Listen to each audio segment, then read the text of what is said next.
Évangile de Jésus-Christ selon saint Jean.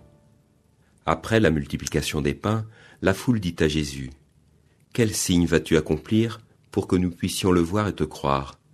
Quelle œuvre vas-tu faire ? Au désert, nos pères ont mangé la manne.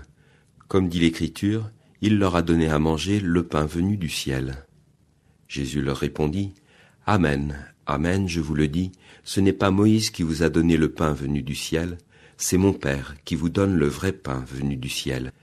Le pain de Dieu, c'est celui qui descend du ciel et qui donne la vie au monde. » Ils lui dirent alors : « Seigneur, donne-nous de ce pain-là toujours. » Jésus leur répondit : « Moi, je suis le pain de la vie. Celui qui vient à moi n'aura plus jamais faim. Celui qui croit en moi n'aura plus jamais soif. » La question hier portait sur notre quête de Jésus, confort spirituel ou engagement de nous-mêmes, suite du Christ jusqu'en sa passion. Jésus sait mettre le doigt sur nos ambiguïtés. En voici une autre. Elle tient à la question des œuvres. Que devons-nous faire pour travailler aux œuvres de Dieu ? Demandaient les gens. Une belle question que tout pasteur aimerait entendre. La réponse de Jésus : travailler aux œuvres de Dieu, c'est croire en celui qui l'a envoyé. Nous entendons beaucoup parler des œuvres de miséricorde en cette année sainte. Faut-il se jeter à corps perdu dans les œuvres ?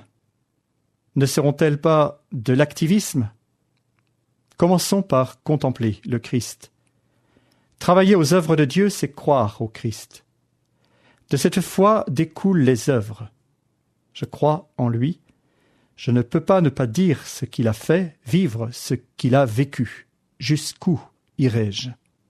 La suite du discours entendu aujourd'hui met en scène la multiplication des pains comme nouveau don de la manne. Jésus est la nourriture que Dieu donne gratuitement. Dans sa passion, sa mort et sa résurrection, le Christ accomplit ce que le signe de la manne dans le désert préfigurait, apaiser la faim. Mais que se passe-t-il en fait ? Les gens qui entourent Jésus sont, disons, un peu lourds.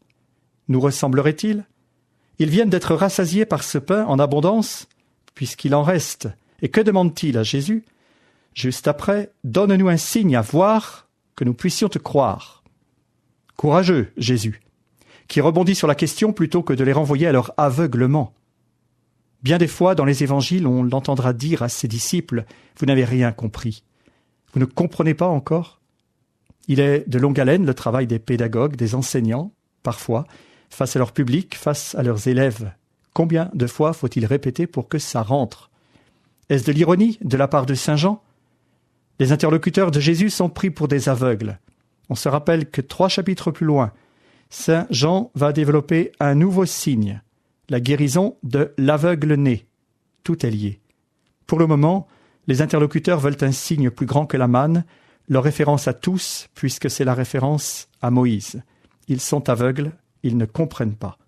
En la personne de Jésus, Dieu a donné le pain du ciel, le pain de la vie éternelle, la source de vie éternelle pour celui qui croit.